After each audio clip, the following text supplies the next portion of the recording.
मैं आपका साथी और दोस्त Sushil Kumar, advocate, Delhi high court. आज जिस टॉपिक पे हम चर्चा करेंगे वो टॉपिक है the prevention of corruption act 1988। जैसा कि मैंने अपने पहले वीडियो में आपको ये बताया कि इसके अंदर 5 अध्याय हैं, और चूंकि आज हमारा इस लेक्चर का दूसरा दिन है इस एक्ट के ऊपर, तो आज हम जो सेकंड अध्याय जिसे हम सेक्शन 3 से लेके सेक्शन 6 तक देखेंगे। ऐसा कि मेंशन है इस एक्ट के अंदर कि सेकंड अध्याय में धारा 3 से लेके धारा 3 तक लिखित है।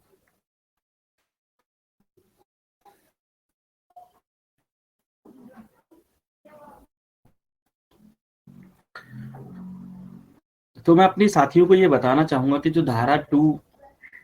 जो चैप्टर 2 की धारा 3 जो कहती है, बेसिकली चैप्टर 2 का जो मतलब है उसका ये अपॉइंटमेंट ऑफ स्पेशल जजेस, मतलब कि इस अध्याय के तहत जो हम धाराओं को पढ़ेंगे उसके अंदर यह बताया गया है कि वह कौन से जज होंगे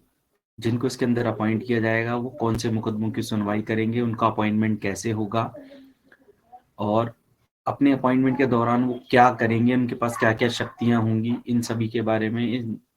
चैप्टर में यह बताया गया है। तो मैं सर्वप्रथम आप सभी साथियों को यह बताना चाहूंगा कि इस धारा के अंतर्गत जो धारा 3 है चैप्टर 2 की, वो यह बताती है कि जो प्रिवेंशन ऑफ करप्शन के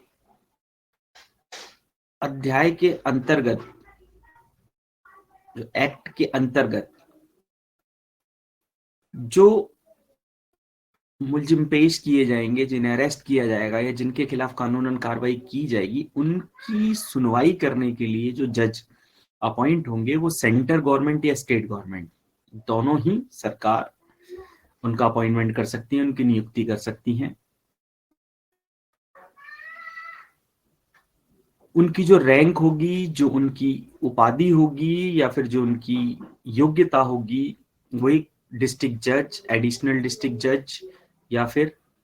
असिस्टेंट सेशन जज के रूप में हो सकती है।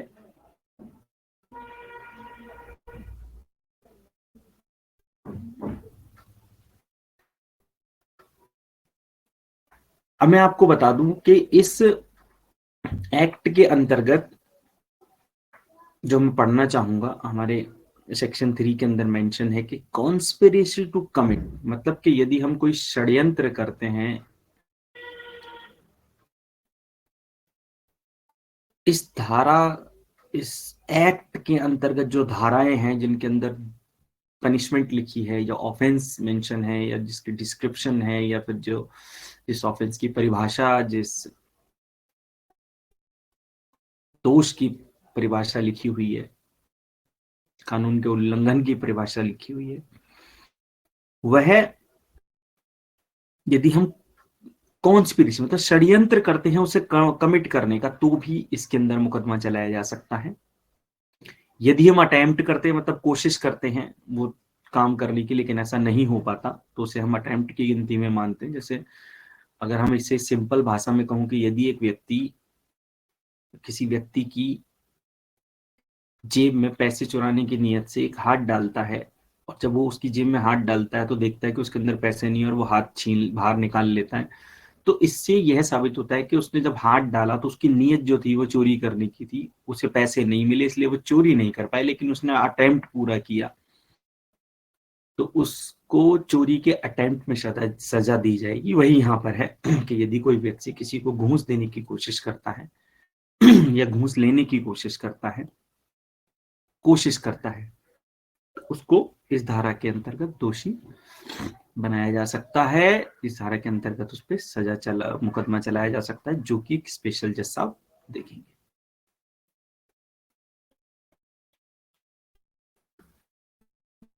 जो सेक्शन 3 के अंदर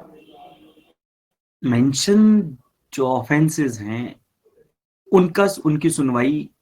स्पेशल जज साहब करेंगे करेंगे उनकी कोर्ट के द्वारा की जाएगी।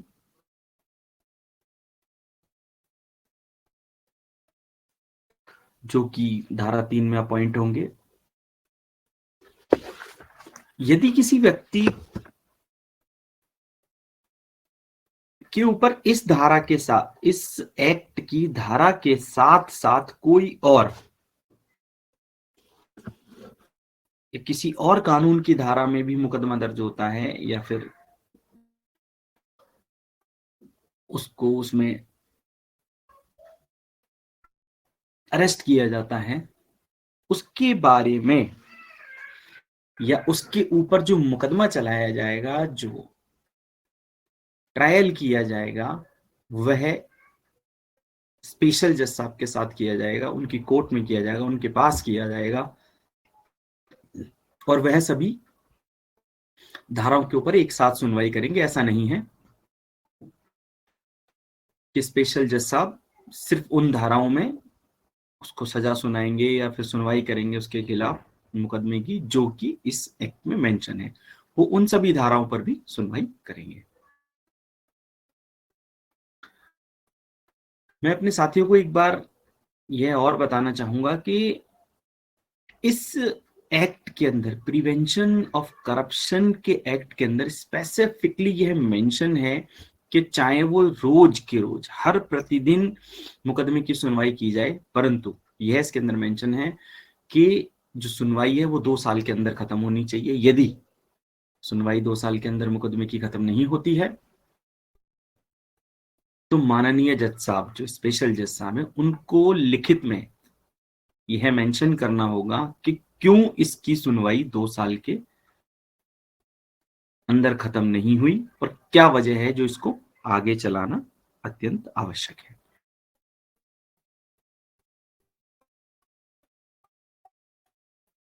हमने अभी तक देखा कि जब भी किसी व्यक्ति को अरेस्ट किया जाता है पुलिस के या किसी एजेंसी के द्वारा, तो उसको सर्वप्रथम मजिस्ट्रेट के सामने पेश किया जा सकता है। लेकिन इस एक्ट के अंतर्गत स्पेशल जज साहब की कोर्ट को, जज साहब को यह परमिशन है और पुलिस को और एजेंसी को यह परमिशन है कि यदि वह किसी व्यक्ति को या व्यक्ति विशेष को या किसी अपराधी को इस एक्ट की धारा के अंतर्गत अरेस्ट करते हैं तो वह डायरेक्टली स्पेशल जज साहब के सामने पेश करेंगे जो कि इस एक्ट के अंतर्गत अपॉइंट किए गए हैं। ऐसा नहीं है कि उसको मजिस्ट्रेट साहब के सामने पेश करना होगा, अर्थात यह निर्णय निकलता है कि मजिस्ट्रेट साहब के सामने पेश ना करके उनको स्पेशली इस कोर्ट के, स्पेशल कोर्ट के सामने पेश किया जा सकता है। और यह जज साहब की पावर है कि जो चार्जशीट जो फाइल की जाएगी अपराधियों के खिलाफ,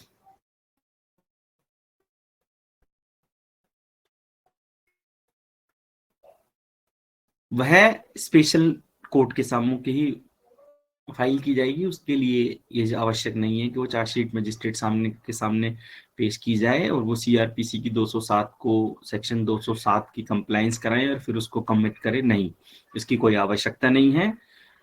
तो उसकी चार्जशीट जो पेश की जाएगी वो स्पेशल कोर्ट में पेश की जाएगी, उसके ऊपर कॉग्निजेंस भी स्पेशल जज साहब लेंगे और उसके बाद उस पर मुकदमा चलाया जाएगा उन धाराओं के तहत जो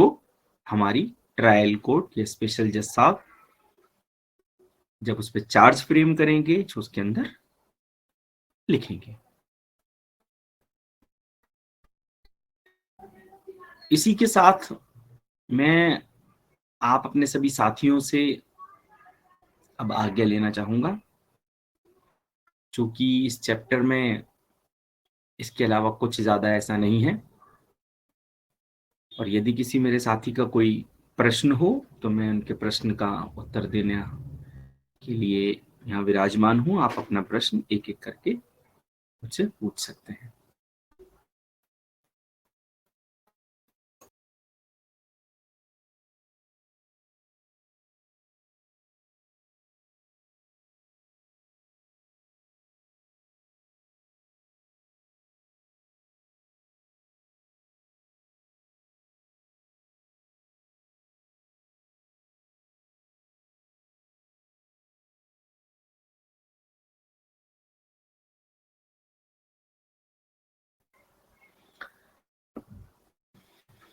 चलिए इसी के साथ मैं